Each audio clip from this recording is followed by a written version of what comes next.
Aujourd'hui, le fossé entre riches et pauvres est abyssal. Il y a un petit nombre de gens qui ont beaucoup et beaucoup de gens qui n'ont rien. Les 1% les plus fortunés concentrent plus de richesses que 95% de la population mondiale. 12 individus pèsent autant que plus de 4 milliards de personnes réunies. Ces dernières années, les ultra-riches ont accumulé une telle fortune qu'ils peuvent se rendre dans l'espace, racheter des médias et influencer les démocraties. Il semble que l'écart entre riches et pauvres n'ait jamais été aussi grand. Mais est-ce bien vrai ?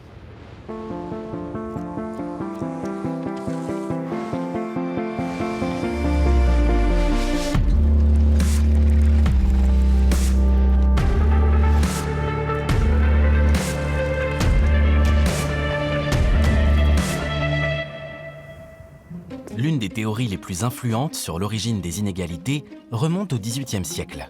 Elle est l'œuvre du philosophe Jean-Jacques Rousseau. Selon lui, les humains vivaient autrefois en petits groupes informels, sans hiérarchie ni monarque. Puis est venue l'agriculture et avec elle la civilisation, la philosophie, la science, mais aussi la guerre, la domination et l'inégalité. Le récit se tient à un détail près. C'est un mythe de penser que les chasseurs-cueilleurs vivaient dans une société égalitaire avec un statut identique pour tous. Ce n'est pas vrai. Les disparités sociales ne sont pas apparues avec les premiers États, comme nous l'explique l'archéologue Linda Manzanilla. L'organisation qui précède l'émergence des États est ce qu'on appelle le clan conique. Le chef d'un clan conique est l'individu le plus proche de l'ancêtre commun du groupe. Son statut diffère de celui des autres. Sa position dans la lignée lui octroie la fonction de redistributeur. Il centralise les biens et les répartit entre les membres de la communauté. Toutes les sociétés anciennes ne sont pas structurées de cette manière. Certaines conservent un fonctionnement plus égalitaire. Il existe toujours des différences de statut, mais elles ne se traduisent pas forcément par des inégalités économiques. Tout bascule avec l'avènement de l'agriculture. Les céréales deviennent des ressources que l'on peut engranger, léguer ou dérober. Cette dynamique se déploie dans les premières cités-États de Mésopotamie. Les bœufs facilitent le labour, les récoltes explosent. On commence à stocker, et ceux qui parviennent à stocker le plus de ressources les transforment en pouvoir politique. Lorsqu'on observe les premières cités-États sumériennes, on s'aperçoit que les nobles sont les grands prêtres, que les nobles, bien sûr, sont les dirigeants, et que ce sont eux qui fondent les dynasties et accumulent des richesses. Avec l'émergence des premiers États, le concept de propriété se développe. Les champs de blé peuvent être délimités par des clôtures et leurs rendements deviennent prévisibles. Et quand les possibilités de s'installer ailleurs s'amenuisent, par exemple pour des raisons géographiques, les gens deviennent dépendants de ceux qui contrôlent les terres et les ressources. Le fossé entre riches et pauvres se creuse. Mais certaines sociétés font exception. À Teotihuacan, on ne trouve pas d'installation de stockage appartenant aux élites. C'est un phénomène qu'on ne voit nulle part ailleurs. Teotihuacan est situé dans l'actuel Mexique. Il y a environ 1500 ans, cette métropole abritait jusqu'à 150 000 personnes issues de régions et de cultures diverses. On y trouve des pyramides, mais pas de tombes royales. De magnifiques peintures murales, mais aucun signe d'oppression des masses. Ici, les inégalités semblent quasi inexistantes. Les chercheurs ont développé un outil pour mesurer les disparités, le coefficient de Gini. Il permet d'évaluer le degré d'inégalité dans la répartition des revenus ou de la richesse. Une valeur de 1 signifie qu'une seule personne détient tout, tandis qu'une valeur de 0 correspond à une égalité parfaite. Mais comment mesurer les inégalités dans les sociétés très anciennes, sans documents écrits, sans billets de banque, ni relevés bancaires ? Pour y parvenir, il faut déterminer qui sont les individus et leur rôle dans la société. Il faut voir qui contrôle les ressources et qui s'enrichit. C'est grâce aux fouilles archéologiques que nous en apprenons le plus sur les origines des inégalités. Les objets funéraires témoignent du prestige des défunts. Et les ossements en disent également long. Ailleurs, on observe que l'accès à l'alimentation crée les inégalités, mais pas à Teotihuacan. On constate que même les plus démunis bénéficient d'une nourriture très variée. Ils mangent du cerf, du lièvre, plusieurs espèces de lapins, des animaux domestiques, du maïs, des haricots, des courges, de l'amarante. D'autres chercheurs comparent la taille des habitations. Leur thèse, plus les différences de superficie sont marquées, plus les inégalités sont profondes. Mais à Teotihuacan, les résidences de l'élite ne sont guère plus vastes que les autres. La construction de la cité semble avoir été planifiée de façon égalitaire. Chaque district est composé de plusieurs quartiers. Chaque quartier possède son propre centre de coordination et intègre des travailleurs locaux ainsi que des étrangers. C'est de cette façon qu'on constitue une société multiethnique. Bien sûr, des disparités sociales existent aussi à Teotihuacan. Les travailleurs étrangers sont moins favorisés et leurs os en témoignent. Ils effectuent de longues journées de labeur et se nourrissent principalement de maïs, contrairement au reste de la population. Malgré cela, les inégalités économiques semblent demeurer extrêmement réduites. Une étude conclut que le coefficient de Gini à Teotihuacan pourrait se situer à seulement 0,12. À titre de comparaison, selon la World Inequality Database, le coefficient de Gini en France en 2025 s'établit à environ 0,7, soit une valeur bien supérieure. Même les Pays-Bas, considérés comme l'un des pays les plus égalitaires, affichent un coefficient de 0,6. Si ces estimations sont exactes, Teotihuacan contraste nettement avec l'Empire romain ou la dynastie Han en Chine, qui ont atteint leur apogée à peu près à la même époque. Bien que les données ne soient pas strictement comparables, les revenus et les patrimoines y étaient vraisemblablement répartis de façon beaucoup plus inégale. En étudiant les empires de manière comparative, on peut démontrer que ce type d'État a tendance par nature à générer une forme spécifique d'inégalité. Selon l'historien de l'économie Guido Alfani, les inégalités augmentent parce que les empires conquièrent des territoires, puis transfèrent les richesses acquises vers leur centre de pouvoir. Imaginons que ces billes représentent nos ressources économiques et que nous sommes dans une société égalitaire. Tout le monde possède la même quantité de billes et la même part de richesse.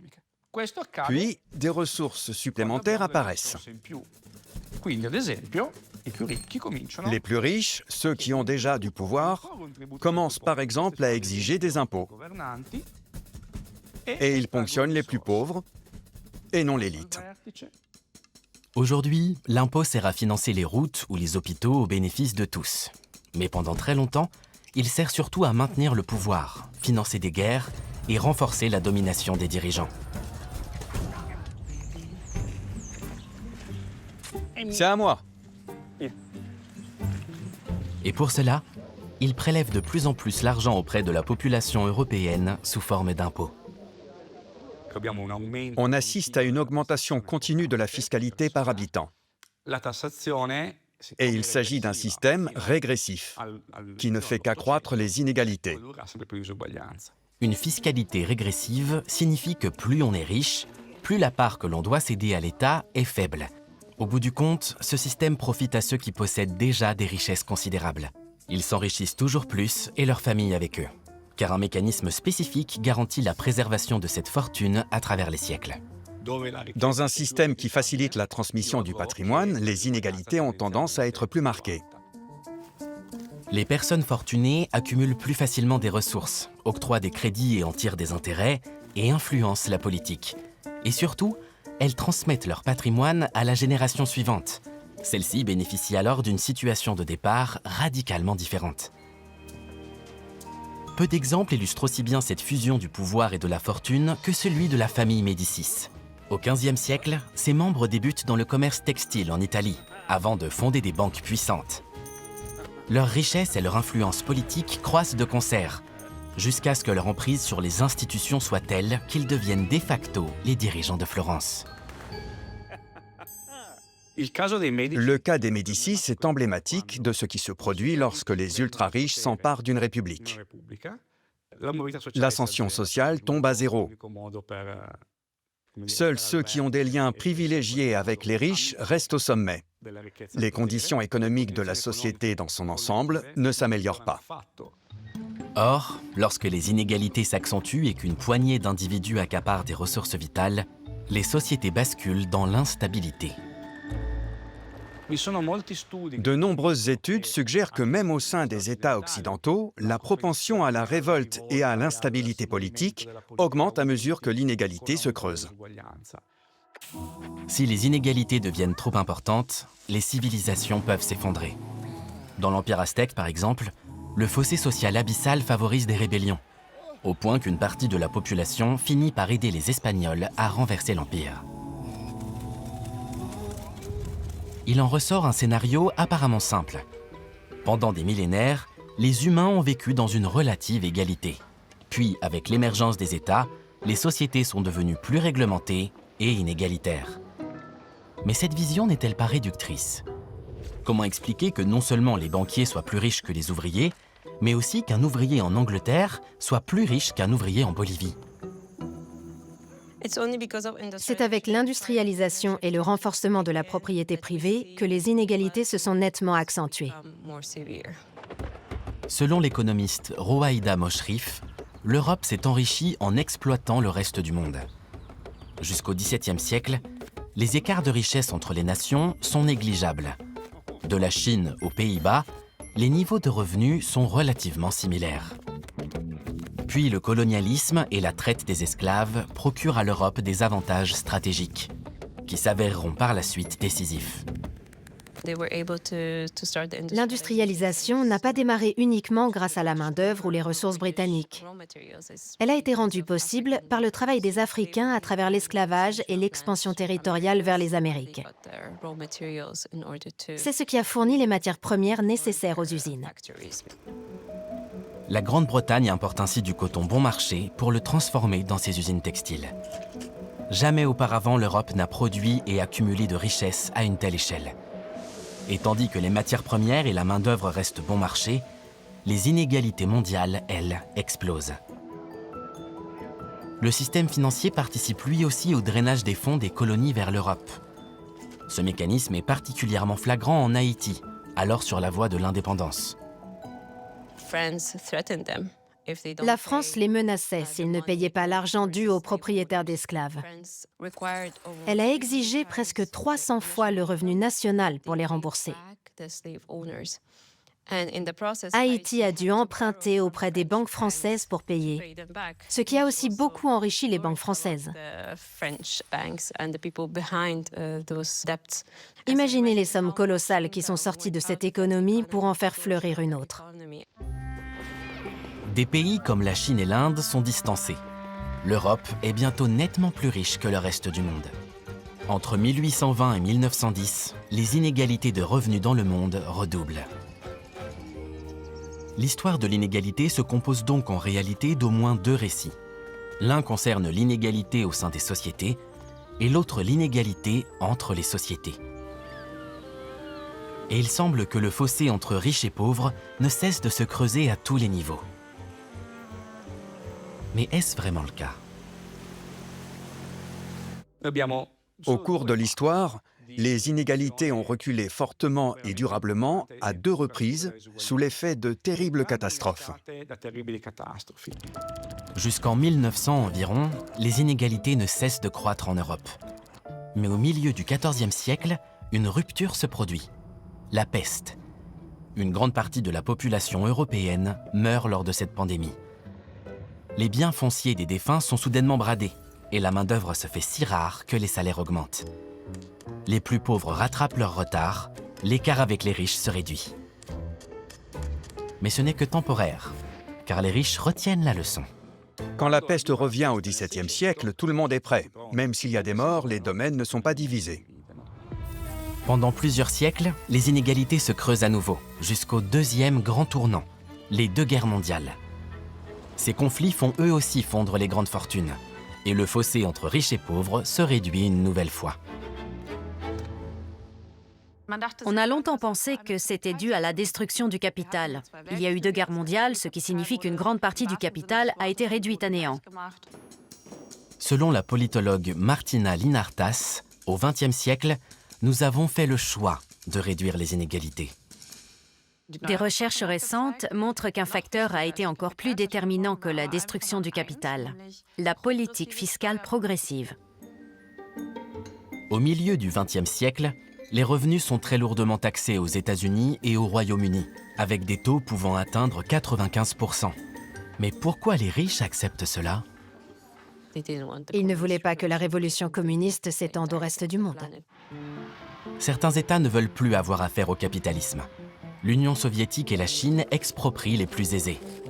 Des régimes autoritaires voient le jour et parviennent dans un premier temps à réduire les inégalités. Le coefficient de Gini tombe entre 0,3 et 0,4. En Occident aussi, les inégalités tendent d'abord à diminuer. Les entreprises sont réglementées, les travailleurs obtiennent des salaires plus élevés et la production augmente. De plus, des majorités politiques se forment en faveur de la redistribution des richesses et d'une société plus égalitaire. Les personnes fortunées dont les revenus étaient très élevés ont alors payé davantage d'impôts. Ça a permis d'investir par exemple dans les infrastructures, les structures de soins, le système de santé en général et l'éducation. Après la Seconde Guerre mondiale, les revenus élevés et les fortunes sont lourdement imposés, ce qui réduit activement l'écart entre riches et pauvres. La santé, le logement et les études deviennent abordables. Et puis, le néolibéralisme est arrivé. dans les années 70, la croissance économique des pays industrialisés s'essouffle. Le prix du pétrole grimpe et les impôts sont de plus en plus difficiles à supporter. I believe we can hold down taxes, we can hold down spending. The fight for lower taxes will go on. La réduction des impôts pour les entreprises et les ménages les plus aisés est censée stimuler l'économie. Elle doit générer davantage d'emplois, de croissance et de prospérité pour tous, selon la théorie du ruissellement. Il n'en est rien. Dans les entreprises familiales, les taux d'épargne ont fortement augmenté, tout comme les versements de dividendes dans les grands groupes. Pourtant, les salariés n'ont pas nécessairement bénéficié de cette croissance économique dans les mêmes proportions, avec pour conséquence que le fossé entre les riches et les pauvres s'est encore creusé. Car quand l'économie croît sans que les salaires n'augmentent au même rythme, le pouvoir d'achat recule pour beaucoup de gens. Par exemple, le logement absorbe aujourd'hui une part bien plus importante du salaire mensuel qu'il y a 40 ans. Le fossé entre riches et pauvres semble donc se creuser inexorablement. Mais l'affaire se complique si l'on examine l'évolution des revenus à l'échelle mondiale. Prenons ces 10 figurines qui représentent chacune 10% de la population mondiale, des plus pauvres aux plus riches. Entre 1988 et 2008, soit sur une période de 20 ans, les personnes en situation de pauvreté ont vu leurs revenus augmenter d'environ 40%. La partie la plus pauvre de la population mondiale devient moins pauvre. On le constate surtout dans des pays comme l'Inde et la Chine. Leurs classes moyennes ont connu une hausse très importante de leurs revenus, atteignant même 75%. Dans les riches pays industrialisés, en revanche, les revenus de nombreux travailleurs stagnent sur plusieurs décennies. Et ensuite, Concernant les 10% les plus riches, on peut voir que les revenus ont augmenté de pas moins de 65% au cours de ces 20 années. Et ce que l'on peut observer et retracer ici, c'est ce qu'on appelle la courbe dite de l'éléphant. la célèbre courbe de l'éléphant montre que les inégalités entre les pays diminuent. De nombreux États autrefois plus pauvres rattrapent leur retard. Leur classe moyenne augmente. En revanche, au sein de nombreux pays, ce sont surtout les plus riches qui en profitent, et ce de manière toujours plus marquée. Ces données vont jusqu'en 2008. Si on les met à jour, il faut aussi noter que chez les 10% les plus riches, les revenus ont augmenté bien plus fortement. Et là, d'un coup, l'éléphant se transforme en monstre du Loch Ness. La raison est simple. Ceux qui possèdent un patrimoine peuvent l'investir, et le capital investi augmente plus vite que les revenus du travail. Imaginons que vous soyez arrivé sur le marché du travail sans rien hériter de vos parents, tandis qu'une autre personne reçoit 1 million d'euros sans rien faire. En travaillant dur, vous arriverez peut-être à épargner 100 000 euros, une somme que vous pourrez transmettre à la génération suivante, à vos enfants. En plaçant son million d'euros pendant 20 ans, l'autre personne perçoit des intérêts et des intérêts composés. Elle réussit ainsi à quadrupler cette somme.